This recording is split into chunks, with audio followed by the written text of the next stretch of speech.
다 함께 찬송가 393장 오 신실하신 주 찬송하심으로 2016년 8월 23일 성령 강림 후 제13주 온유교회 주일 예배를 시작하시겠습니다.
이어서 찬송가 459장 누가 주를 따라 찬송하시겠습니다.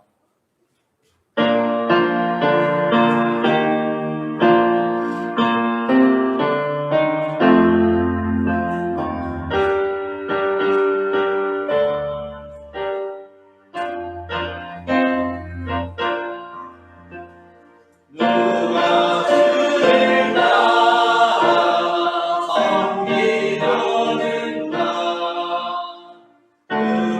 죄를 떠나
이어서 찬송가 348장 마귀들과 싸울지라 찬송하시겠습니다.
너희는 여호와 우리 하나님을 높여 그의 발등상 앞에서 경배할지어다.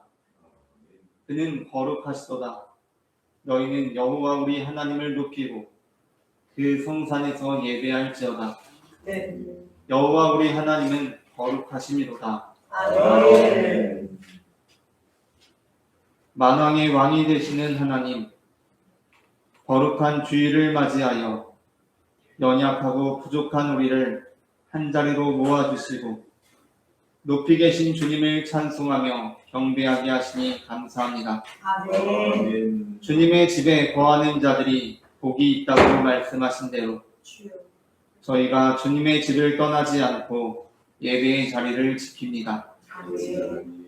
참새와 제비도 주님의 제단에서 보금자리를 얻는다고 말씀하신 대로 저희도 성전에서 하나님께서 주시는 평안과 기쁨과 안식을 얻게 하여 주옵소서. 아멘. 영과 진리로 드리는 우리의 예배를 기쁘게 받아주시기를 원하오며 아멘. 예수님의 이름으로 기원하옵나이다. 아멘.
함께 우리 죄의 고백을 주님께 올려드리시겠습니다. 은혜로우신 주님, 주님의 은혜가 아니면 한순간도 홀로 설 수 없는 저희입니다.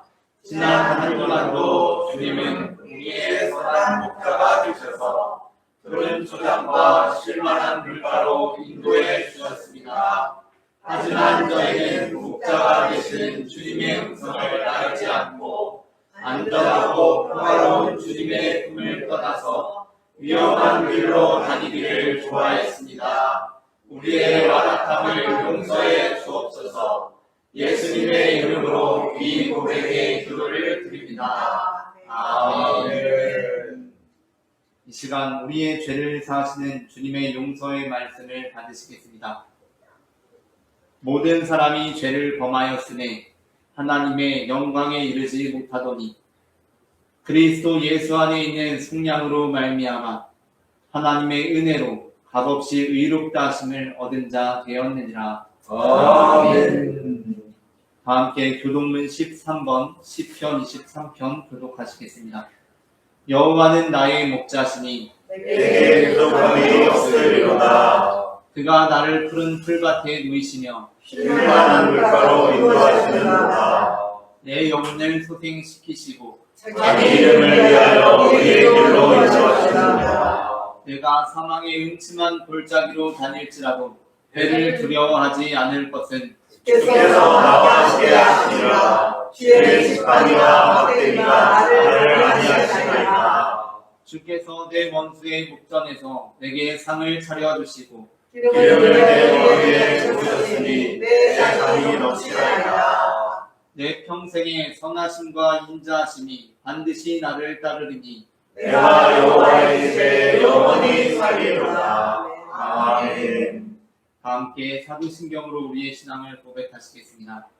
전능하사 천지를 만드신 하나님 아버지를 내가 믿사오며 그의 아들 우리 주 예수 그리스도를 믿사오니 이는 성령으로 잉태하사 동정녀 마리아에게 가시고 본디오 빌라도에게 고난을 받으사 십자가에 못 박혀 죽으시고 장사한 지 사흘 만에 죽은 자 가운데서 다시 살아나시며 하늘에 오사 전능하신 하나님 우편에 앉아 계시다가 저리로서 산자와 죽은 자를 심판하러 오시리라.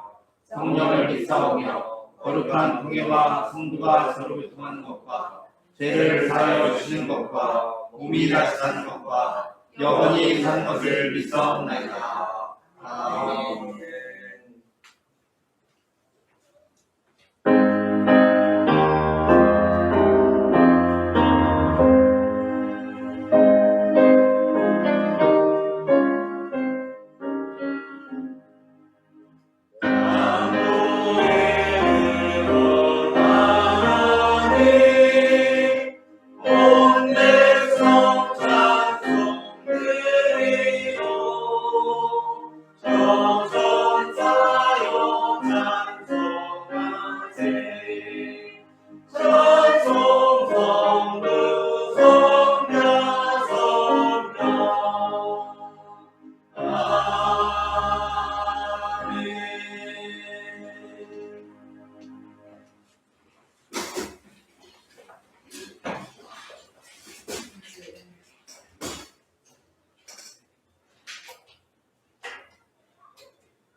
할렐루야.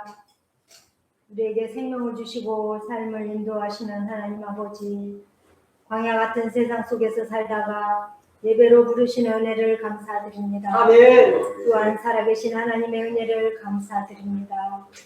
감으로 가는 메마른 심령에 말씀의 생수를 부어주셔서 우리의 삶의 신학가의 심은나무처럼 늘 푸르게 하시는 주님의 은혜를 주시오니 감사드립니다. 아멘. 거룩하신 하나님 우리 아버지, 이 시간 우리의 예배에 임재하셔서 어두운 심령과 마음의 상처를 용서하여 주시고 치유하여 주시옵소서. 아멘. 거룩하신 주님의 임재 앞에 우리의 감춰진 죄가 드러나게 하시며 회개하고 거듭나는 복된 예배가 되게 인도하여 주시옵소서. 아멘. 세상을 이기는 힘을 주시는 하나님 우리 아버지, 우리는 최선을 다하여 살아낸다고 하지만 부족하여서 쓰러지고 넘어집니다.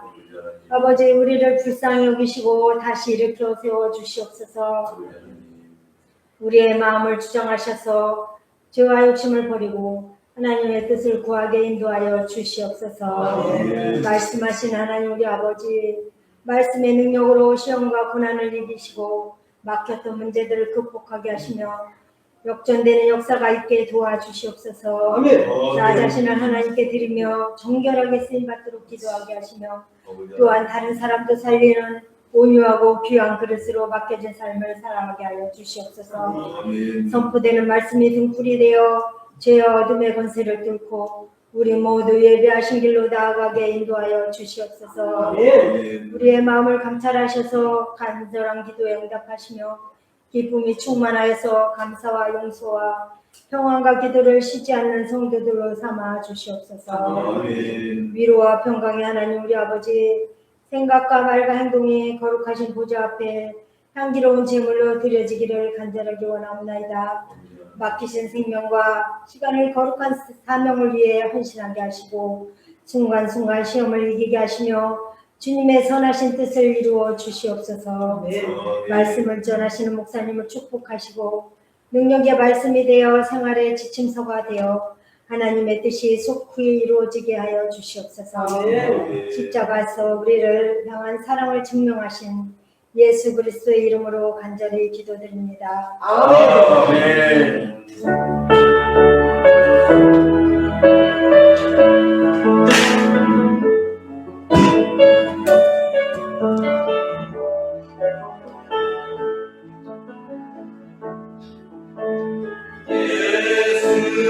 우리 왕이여 이곳에 오셔서 우리가 함께 드리는 영광을 받으소서. 우리는 주님의 백성, 주님의 들이 왕이라 아니신 예수님 오셔서 자녀가사 다스리소서.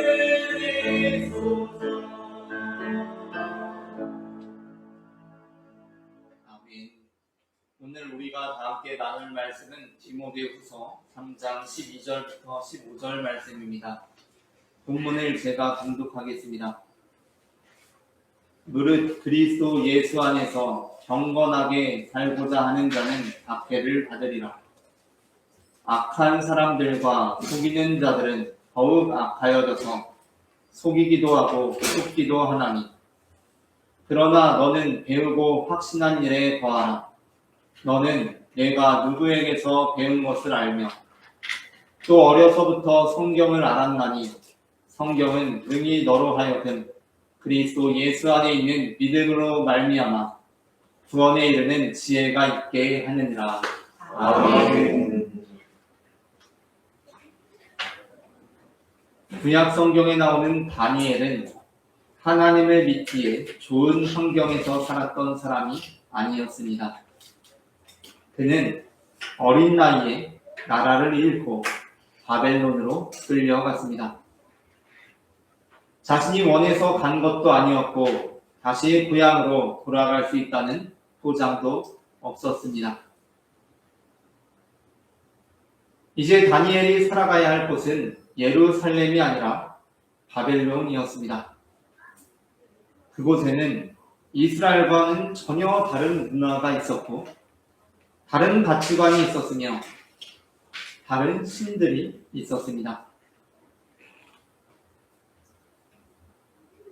그런데 다니엘에게 더 어려운 문제는 바벨론에서 살아야 한다는 사실 자체가 아니었습니다. 그것은 바벨론에서 살면서도 바벨론 사람이 되지 않아야 한다는 것이었습니다. 다니엘은 바벨론의 언어와 학문을 배웠습니다. 다니엘은 엘리트 포로로서 바빌론에 간 것이었기 때문에 왕궁에서 일을 했고 바벨론의 제도 안에서 자신에게 맡겨지는 역할들을 감당해야 했습니다. 그러므로 그는 바벨론이라는 세상과 완전히 단절되어서 살 수가 없었습니다. 오히려 누구보다 바벨론이라는 세상 한가운데서 살아야 했습니다. 그러나 그는 자신이 하나님께 속한 사람이라는 것을 잊지 않았습니다. 왕의 명령과 하나님의 명령이 충돌했을 때, 그때에는 반드시 하나님을 선택했습니다. 사람들이 하나님께 기도하지 못하게 하자고 했을 때에도 그는 평소처럼 하나님께 기도했습니다. 디모데후서 3장에서 바울은 디모데에게 이렇게 말씀합니다. 1절부터 5절을 한 절씩 교독하시겠습니다. 너는 이것을 알라. 말세에 고통하는 때가 이르러 사람들이 자기를 사랑하며 돈을 사랑하며 자랑하며 교만하며 비방하며 누구를 거역하며 감사하지 아니하며 거룩하지 아니하며 무정하며 원통함을 풀지 아니하며 모함하며 절제하지 못하며 사나우며 선한 것을 좋아하지 아니하며 배신하며 조급하며 자만하며 쾌락을 사랑하되 하나님 사랑하는 것보다 더하며 함께 읽겠습니다. 경건의 모양은 있으나 경건의 능력은 부인하니 이 같은 자들에게서 내가 돌아서라. 아멘. 본문에서 바울은 단순히 이 악한 세상에 대해서 진단하고 있는 것이 아니라 경건한 사람들은 그러한 세상 속에서 어떻게 살아야 하는가를 보여줍니다. 다니엘도 마찬가지였습니다. 다니엘은 바빌론이라는 세상을 피해서 도망갈 수 없었습니다. 디모데 역시 자신이 살아가야 하는 시대, 자신에게 맡겨진 장소, 자신이 감당할 교회를 그 스스로 선택한 것이 아니었습니다. 중요한 것은 시대와 상황을 선택하는 것이 아니라 그 주어진 시대와 상황 속에서 우리가 어떤 사람으로 살아갈 것인가 하는 것입니다. 우리는 우리가 살아가는 시대를 선택할 수 없습니다. 우리에게 주어지는 상황을 우리가 선택할 수 없습니다. 우리가 자고 있는 동안 하나님께서 너 이런 내일을 선택할래? 저런 내일을 선택할래? 해서 우리가 그래 결심했어 이것입니다 하고 그 내일을 선택하는 것이 아닙니다. 우리가 살아가는 이 세상의 가치관도 우리가 마음대로 바꿀 수 없습니다.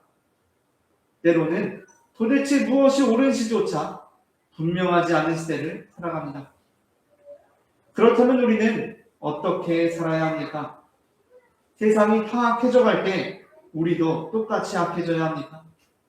세상이 다 사나워져 갈 때 우리도 지지 않기 위해서 똑같이 사나워져야 합니까? 사람들이 모두 자기 자신만을 사랑하니까 나도 그럼 나라도 사랑해야 합니까?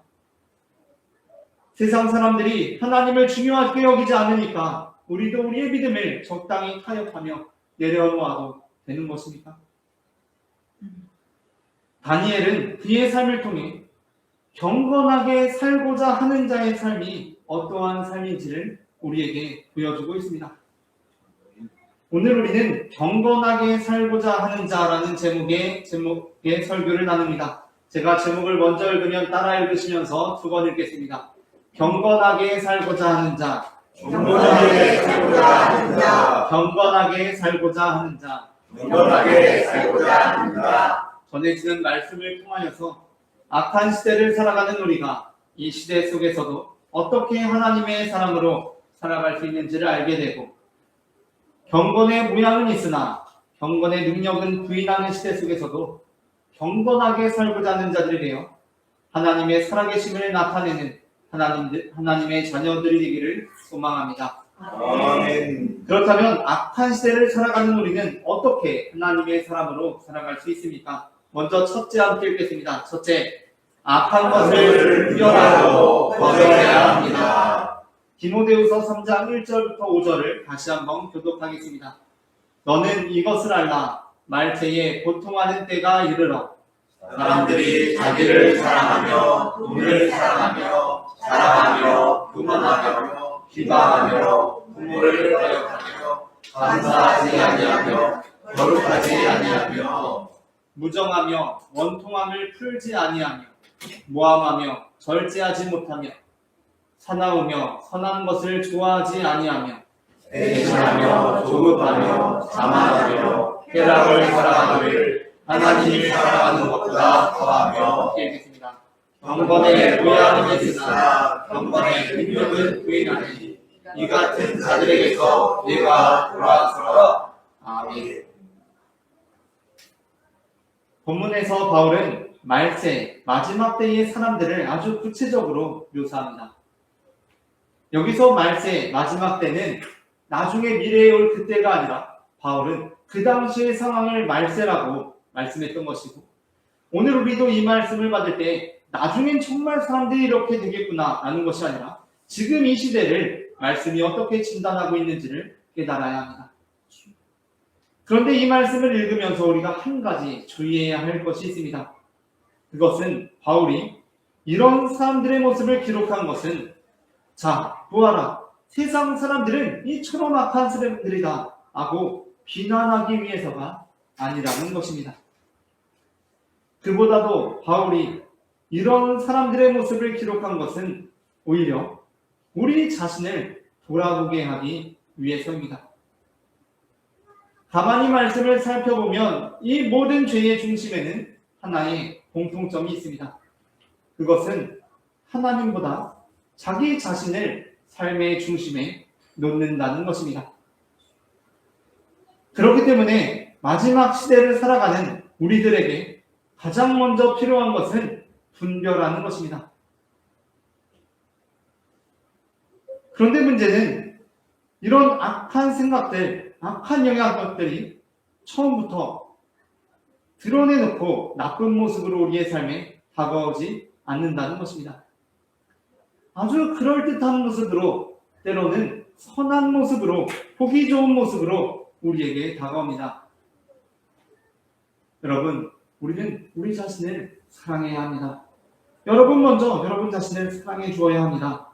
이러한 메시지들, 토크 콘서트에서 들려나오는, TV를 통해서 우리에게 들려준 메시지는 얼마나 아름답고 따뜻하게 우리의 삶에 찾아옵니까? 돈을 열심히 벌어야 한다고, 대박이 나야 한다고, 부자 되라고 말하는 메시지들, 절대 우리에게 나쁜 말로 들리지 않습니다. 오히려 축복하고 응원해주는 메시지로 들립니다. 성공하는 것도 필요하고 즐겁게 사는 것도 잘못된 일은 아닙니다. 그런데 이것들이 어느 순간 교묘하게 하나님보다 앞서기 시작하면 달라지는 것입니다. 그래서 성도들에게는 무엇이 나쁜 것인가를 아는 것만큼 무엇이 겉보기에는 좋아 보이지만 하나님보다 앞서고 있는지를 분별하는 것이 중요합니다. 5절에서 바울은 이렇게 말씀합니다. 경건의 모양은 있으나 경건의 능력은 부인하니 이 같은 자들에게서 네가 돌아서라. 아멘. 본문에는 아예 하나님을 믿지 않는 사람만 등장하는 것 같지 않습니다. 경건의 모양이 있다고 말씀하기 때문입니다. 경건의 모양을 가지고 있는 사람들이 있습니다. 겉모습만 보니까 잘 믿는 것처럼 신앙적인 모습을 가지고 있습니다. 그러나 그 실제 삶을 들여다보니 하나님의 능력을 부인하고 있다는 것입니다. 그 겉으로 들려지는 메시지만 잘 듣고 보니 저 사람이 하는 말도 교회에서 하는 말과 다르지도 않네. 저 강연자가 하는 말도 우리 목사님의 말과 다르진 않네 라고 느껴집니다. 그러나 하나님의 능력을 부인하고 있다면 우리는 그것으로부터 돌아서야 한다는 것입니다. 신앙의 모양은 있는데 신앙의 능력이 없는 것입니다. 예배의 모양은 있는데 하나님을 사랑하지 않을 수도 있습니다. 기도의 모양은 있는데 실제로는 그 기도가 하나님을 전혀 의지하지 않고 있는 기도일 수 있다는 것입니다. 성경을 읽고는 있지만 말씀대로 살지 않을 수도 있습니다. 그러므로 우리는 말씀을 보니까 진짜 이 세상에 대해서 정확하게 진단하고 있구나. 저 사람 보니까 딱 그 모양새네 라고 판단하기 전에 우리는 나는 정말 하나님을 사랑하고 있는가를 이 본문을 통해 물을 수 있어야 합니다. 우리의 신앙에 모양만 있는 것은 아닌가 돌아보아야 합니다. 옛날에 우리나라 임금님들은 식사를 하실 때가 되면 왕궁에서 분주하게 아침부터 사람들이 움직였습니다. 궁궐에서 요리를 맡은 자들은 좋은 재료를 준비하고 정성스럽게 음식을 만들었습니다. 밥을 짓고 국을 끓이고 고기를 굽고 여러 가지 반찬을 준비했을 것입니다. 그리고 마지막에는 음식을 아주 보기 좋게 이 세상 어디에서도 볼 수 없을 정도로 보기 좋게 상위에 올려놓았을 것입니다. 그렇게 임금님 앞에 아주 푸짐한 밥상이 차려졌습니다. 그 상은 아마 임금님이 보기에도 군침이 돌 정도였을 것입니다. 임금님은 매번 그런 밥상을 봤는데 무슨 군침이 돕니까 하시겠지만 우리들 모습을 잘 들여다보면 아침에 맛있는 거 먹고 나서도 점심에도 또 맛있는 거 생각나지 않습니까? 임금님도 똑같았을 것입니다. 따뜻한 밥에서 김이 올라오고 국에서 좋은 냄새가 나고 고기도 또 얼마나 알맞게 익어서 맛있어 보였겠습니까? 여러 가지 반찬은 맛뿐만 아니라 그 세 가지 고려해서 빨주노초 파남보로 아주 곱게 담겨 있었을 것입니다. 그러나 그렇게 아무리 잘 차려진 밥상이라고 해도 임금님은 곧바로 그 음식들을 먹지 않았다고 합니다. 그러니까 임금은 그 식사 자리에 그 음식이 안전한지 먼저 먹어보는 자들을 두어서 자신의 몸에 독이 틈타지 못하도록 방지했다는 것입니다. 성경은 우리를 부를 때 우리들은 왕 같은 제사장들, 우리들은 왕이다 라고 그렇게 부릅니다. 그런데 우리는 이 세상에 아주 보기 좋게 차려놓은 밥상을 우리의 허기짐으로 아무렇지도 않게 조심성 없이 받고 있지는 않습니까? 우리는 살아가면서 수많은 것들을 보고 듣습니다. 세상은 우리에게 온갖 미디어를 통해서 이게 좋은 거야, 이것도 자연스러운 거야, 요즘 시대가 어떤 시대인데 라고 그렇게 보여줍니다. 돈이 많으면 성공하는 것처럼 보입니다. 좋은 직장과 높은 자리에 올라가면 행복한 것처럼 보입니다. 내가 하고 싶은 것을 마음껏 하면 자유로운 사람처럼 보이고 다른 사람보다 더 많이 가지면 잘 사는 사람처럼 보입니다. 이제는 나이 들고 이혼하는 것도 아주 자연스러운 시대가 되었습니다. 그래, 그게 무슨 잘못된 일이야? 다 그러잖아 라고 그렇게 말합니다. 그런데 보기 좋다는 것과 정말 좋은 것은 다를 수 있다고 성경은 말씀합니다. 맛있어 보이는 음식이라고 해서 반드시 몸에 좋은 음식은 아닌 것처럼 세상이 좋다고 말하는 것이라고 해서 하나님께서도 좋다고 말씀하시는 것은 아닙니다. 그래서 바울은 5절에서 이렇게 말씀합니다. 이 같은 자들에게서 네가 돌아서라. 아멘. 바울은 그 같은 자들과 함께 살아가면서 조심하라는 정도가 아니라 돌아서라고 말씀합니다. 다니엘의 말씀은 돌아서도 너는 죽지 않는다고 우리에게 말씀합니다. 우리는 돌아서면 꼭 죽을 것 같습니다. 돌아서면 살 수가 없을 것 같습니다. 그런데 다니엘은 돌아서서도 살 수 있는 모습을 우리에게 보여줍니다. 물론 우리가 이 세상을 살아가면서는 어떤 음식은 잘못된 것이 들어갔을 때 그것을 조금은 덜어내고 발라내고 그 음식은 취해야 할 때도 있습니다. 어떤 인생들을 바라보면 정말 나이 먹어서가 아니라 젊어서라도 반드시 성경적으로 하나님의 뜻 안에서 이혼해야 하는 가정도 있습니다. 그렇게 덜어내고 발라내고 그 음식은 취해야 할 때도 있습니다. 그러나 이 세상에 악한 유혹이 그럴듯한 모습으로 우리의 밥상에 틈타왔을 때 우리는 언제나 항상 그러한 유혹을 받았을지라도 그 음식이 너무나 맛있어 보여서 너무 아까워서 독 있는 부분만 살짝 도려내고 그 음식을 어떻게 하면 먹을 수 있을까를 생각하는 것이 아니라 때로는 그 밥상 자체를 뒤집어 엎고 물려야 하는 상황도 있는 것입니다. 우리는 임금 왕이기 때문입니다. 어디서 이런 음식을 가져왔느냐고 밥상을 뒤집어 엎어야 할 때도 있는 것입니다. 신앙생활을 하다 보면 누가 봐도 이 세상의 유혹이 그 사람에게 틈타고 있는데 그 사람 스스로 자기만은 나는 적당히 하고 이 유혹을 이겨낼 수 있다고 자신하는 모습을 보게 될 때가 있습니다. 그러나 성경은 유혹을 이기는 가장 좋은 방법 중 하나는 유혹과 싸우면서 가까이 있는 것이 아니라 유혹에서 돌아서는 것이라고 가르칩니다. 김효 씨는 자기가 타고 있는 말이 기생집에 자신을 자꾸 데려가니까 말이 아까워서 그래도 이 말 내가 잘 훈련해서 타면서 기생집은 안 갈 수 있는 방법이 있지 않을까를 도모하지 않았습니다. 그때 김효 씨이 한 일이 무엇입니까? 그 말모가지를 내리친 것입니다. 때로 우리는 우리의 의지를 너무 낙관할 때가 있습니다. 내가 이 말 계속 타면서도 기생집 안 갈 수 있을 것 같은데 말이 너무 아깝지 않은 거 아닌가? 말에 복을 치는 거는 내가 너무 이 말을 낭비하는 건 아닌가? 우리는 말도 잃지 않고 기생집도 가지 않는 최상의 삶을 원하지만 물론 그것이 최상의 삶입니다. 그러나 때로는 기생집을 가지 않는 가장 좋은 방법은 말모가지를 치는 게 기생집을 가지 않는 가장 좋은 방법이 되기도 하는 것입니다. 그러므로 우리는 돌아서야 합니다. 나를 계속 교만하게 만드는 환경이라면 돌아서야 합니다. 하나님보다 돈을 더 사랑하게 만드는 욕심이라면 내려놓아야 합니다. 내 마음을 계속해서 분노와 증오로 채우는 것이라면 그것으로부터 돌아서야 합니다. 세상 속에 살게 세상의 기준에 사로잡히지 않아야 합니다.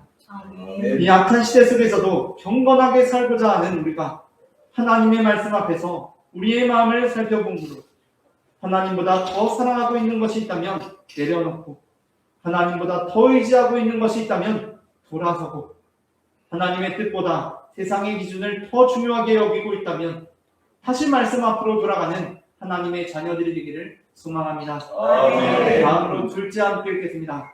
둘째, 실패하고 넘어져도 그리스도의 은혜를 붙들어야 합니다.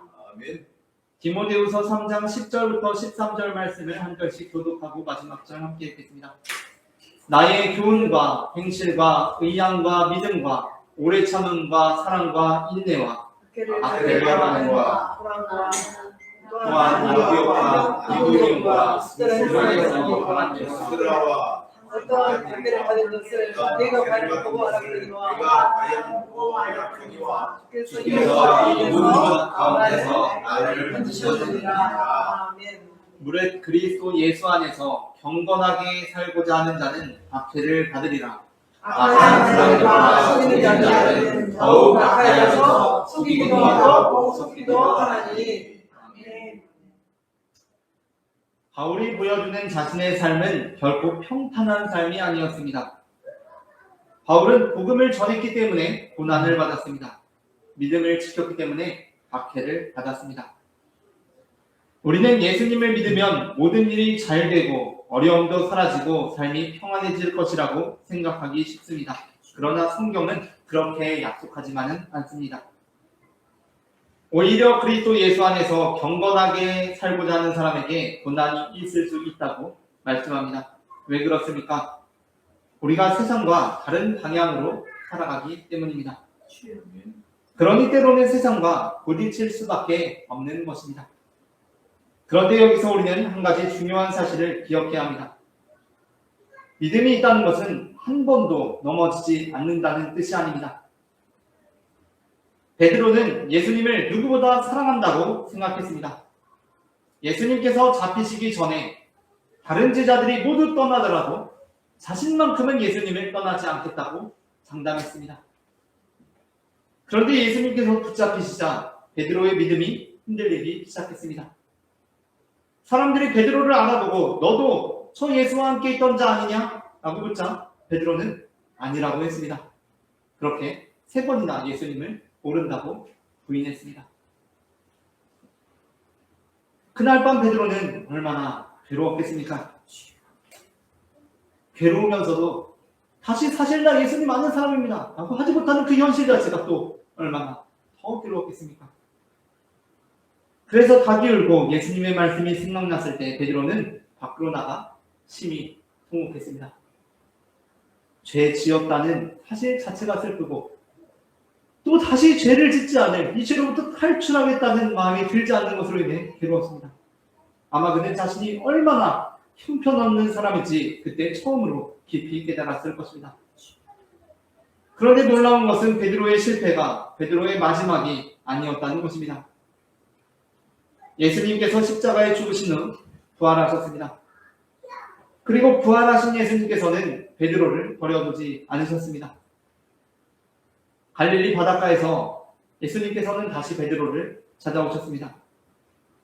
예수님은 베드로에게 왜 나를 3번 부인했느냐고 먼저 책망하지 않으셨습니다. 베드로가 얼마나 형편없는 제자였는지를 다시 확인시키지도 않으셨습니다. 예수님은 베드로에게 다시 사랑을 고백하게 하셨습니다. 이 장면은 우리에게 복음이 무엇인지를 아주 잘 보여줍니다. 복음은 실패하지 않는 사람이 되는 것이 아닙니다. 복음은 실패한 사람을 찾아오시는 예수 그리스도의 은혜입니다. 아멘. 베드로는 자신의 의지로 다시 일어난 것이 아닙니다. 자신이 얼마나 강한 사람인지를 증명해서 다시 사도가 된 것이 아닙니다. 십자가에서 죽으시고 부활하신 예수님께서 실패한 베드로를 찾아오셨기 때문에 다시 일어날 수 있었던 것입니다. 아멘. 우리도 살아가면서 다 넘어질 때가 있습니다. 다 믿음이 약해질 때가 있습니다. 기도해야 하는데 기도하지 못할 때가 있습니다. 사랑해야 하는데 미워할 때가 있습니다. 용서해야 하는데 용서하지 못할 때도 있습니다. 하나님을 의지한다고 하면서도 어느 순간 세상의 것을 더 의지할 수가 있습니다. 그냥 참고 계속 살았어야 하는데 그렇지 못할 때도 있습니다. 그때 우리는 나는 하나님의 사람으로 살 자격이 없다고 스스로 고통스러워하고 괴로워할 수 있습니다. 그러나 우리의 실패가 하나님의 은혜보다 크지 않습니다. 베드로는 예수님을 3번 부인했지만 예수님의 은혜가 베드로의 실패보다 더 컸습니다. 바울 역시 수많은 고난과 어려움을 통과했지만 하나님의 은혜가 그 모든 것을 이겨냈습니다. 그러므로 11절에서 바울은 이렇게 고백합니다. 주께서 이 모든 것 가운데서 나를 건지셨느니라. 아멘. 아멘. 바울이 강조하는 것은 내가 모든 고난을 다 잘 이겨냈다가 아닙니다. 그 모든 고난들 속에서 주님께서 나를 건져주셨기에 내가 지금 이렇게 있다는 것입니다. 우리가 악한 시대를 살아가면서 하나님의 사람으로 살아가야 한다는 것은 참 맞는 말씀이지만 그 삶을 우리의 힘만으로 늘 감당할 수 있는 것은 아닙니다. 우리에게는 우리가 늘 쓰러지고 넘어지고 실수하고 잘못된 판단을 하지만 그럼에도 불구하고 우리를 붙드시는 주님이 계십니다. 아멘. 예수님께서는 우리의 실패를 아시면서도 사랑했습니다. 우리가 아직 죄인 되었을 때 우리를 위하여 십자가를 지셨습니다. 우리의 죄를 대신 담당하시고 죽으셨습니다.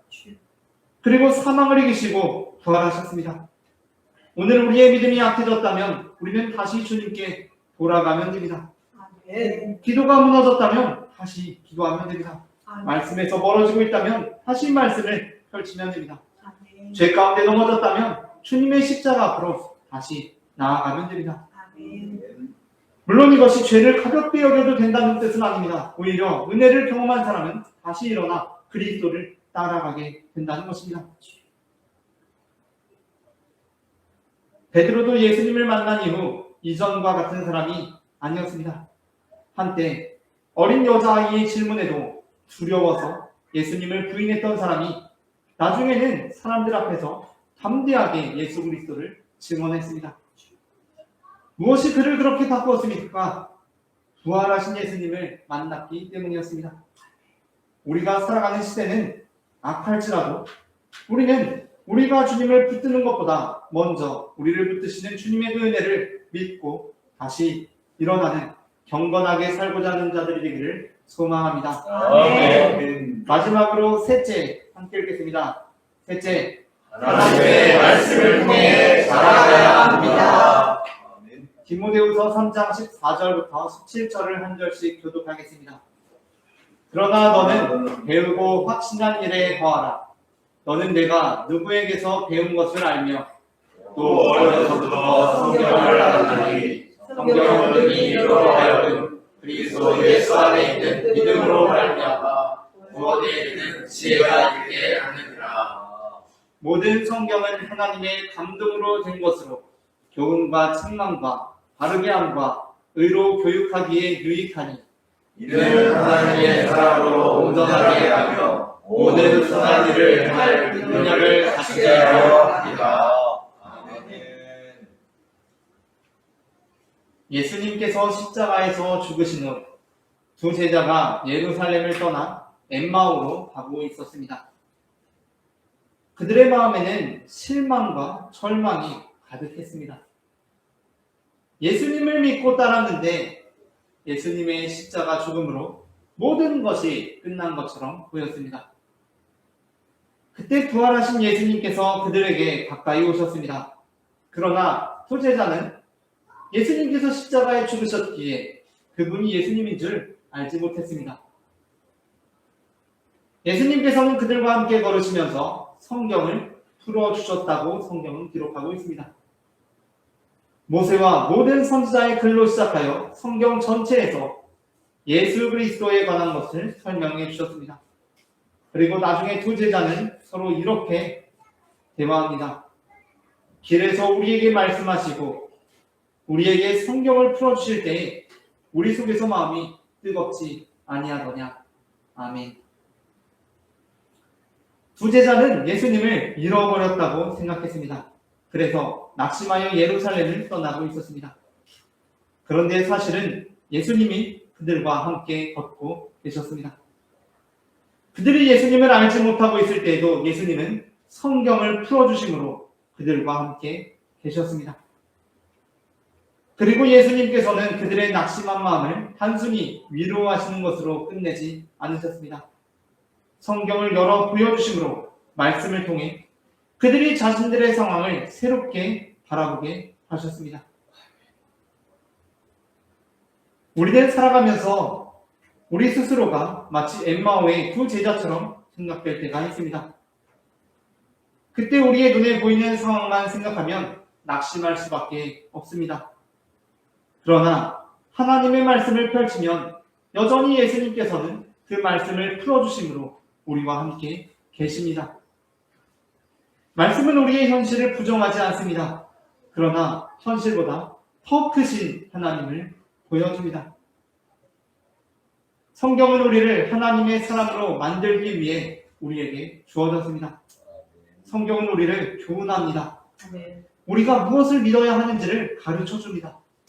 때로는 성경은 우리를 책망합니다. 우리가 잘못된 길로 갈 때 그것을 깨닫게 합니다.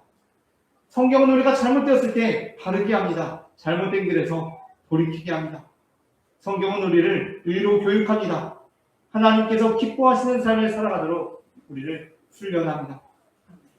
엠마오로 내려가던 두 제자에게 예수님께서 말씀을 열어주셨던 것처럼 오늘 우리에게도 예수님께서는 말씀을 통하여 우리의 눈을 열어주십니다.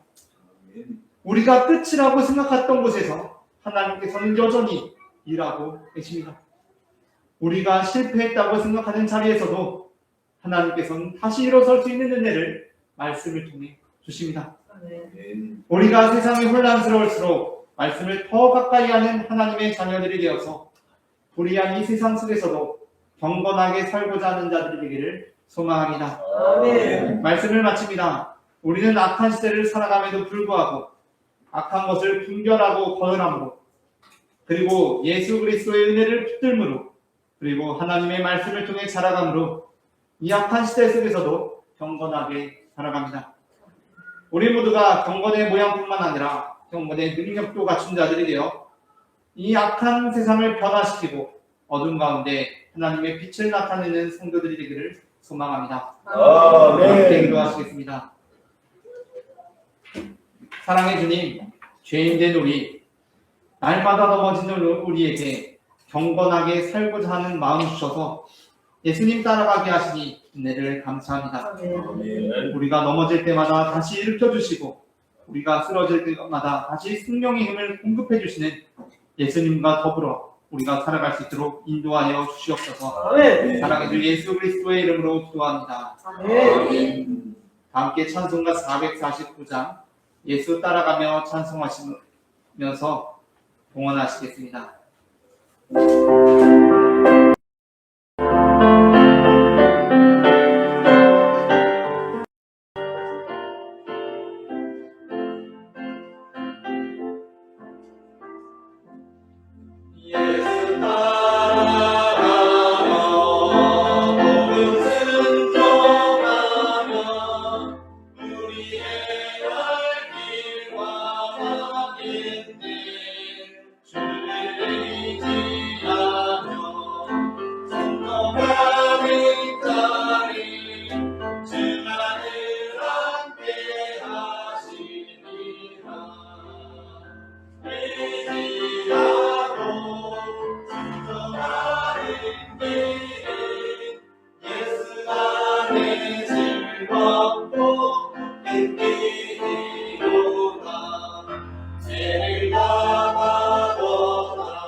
함께 기도하시겠습니다.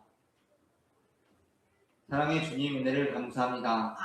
지난 한 주간도 우리가 넘어지고 쓰러졌었지만 주님께서 예수 그리스도의 은혜로 우리를 붙들어 주심으로 우리가 이렇게 다시 주님 앞에 나와 예배할 수 있음을 고백합니다. 아멘. 이제 시작되는 한 주간도 우리의 힘과 능력을 의지하는 것이 아니라 주님의 성령을 의지하며 살아가오니 주님께서 우리를 붙들어 주셔서 우리가 불의한 이 세상 속에서 경건하게 살아갈 수 있도록 인도해 주시옵소서. 아멘. 이 시간 주님 앞에 거룩한 예물을 구별하여 드린 손길들을 기억하여 주시고 이 예물이 쓰이는 곳마다 하나님의 나라가 임하게 하여 주시며 아멘. 또한 드린 손길들 가운데 주님께서 부어주시고 채워주시는 은혜와 축복이 우리의 잔을 차고도 넘쳐 우리의 가족들에게, 이웃들에게, 동료들에게, 친구들에게까지 흘러갈 수 있도록 역사하여 주시옵소서. 아멘. 사랑의 주 예수 그리스도의 이름으로 기도합니다. 아멘. 이 시간에는 우리에게 생명을 주시는 주님의 몸과 피를 받으시겠습니다.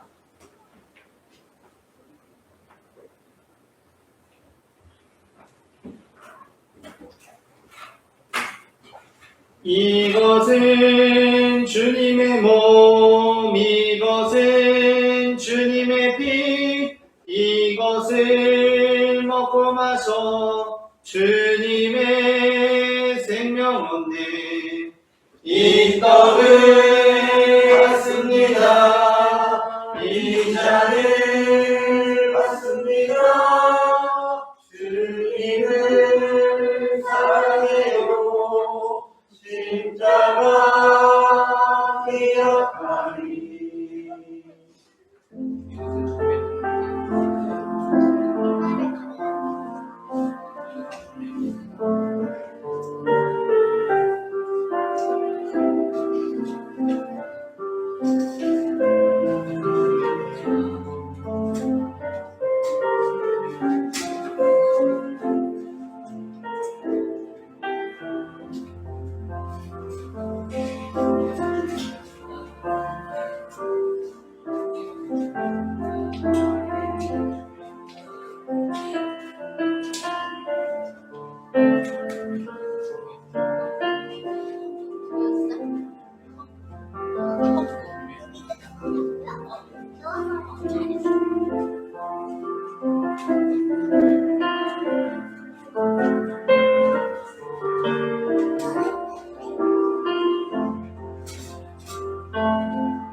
우리에게 생명의 몸과 피를 내어주신 주님께 감사하며 함께 기도하시겠습니다. 우리를 위해 생명을 주시는 하나님 아버지, 이 거룩하신 이에 감사드리며 성령의 충만하셔서 세상을 위하여 하늘나라 이 땅에 이를 때까지 그리스도의 생기로 살게 하여 주옵소서. 우리 주 예수 그리스도의 이름으로 기도합니다. 아멘.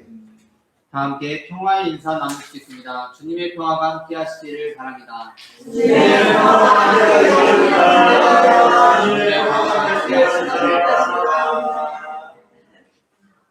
오늘 식사는 도보 4분거리에 있는 깃방나라에서 하도록 하겠습니다. 다 함께 일어나셔서 찬송가 620장 여기에 모인 우리 1절 찬송하시겠습니다.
예수께서 이르시되 너희는 가서 모든 민족을 제자로 삼아 아버지와 아들과 성령의 이름으로 세례를 베풀고 내가 너희에게 분부한 모든 것을 가르쳐 지키게 하라.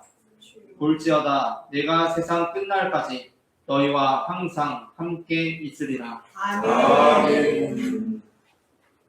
이제는 우리 주 예수 그리스도의 은혜와 하나님 아버지의 사랑과 성령님의 인도하심이 악하고 불의한 세상 한가운데 살아가면서도 경건하게 살아가기를 소망하는 모든 성도들의 삶 가운데 지금부터 영원토록 함께 하시기를 간절히 축원하옵나이다. 아멘.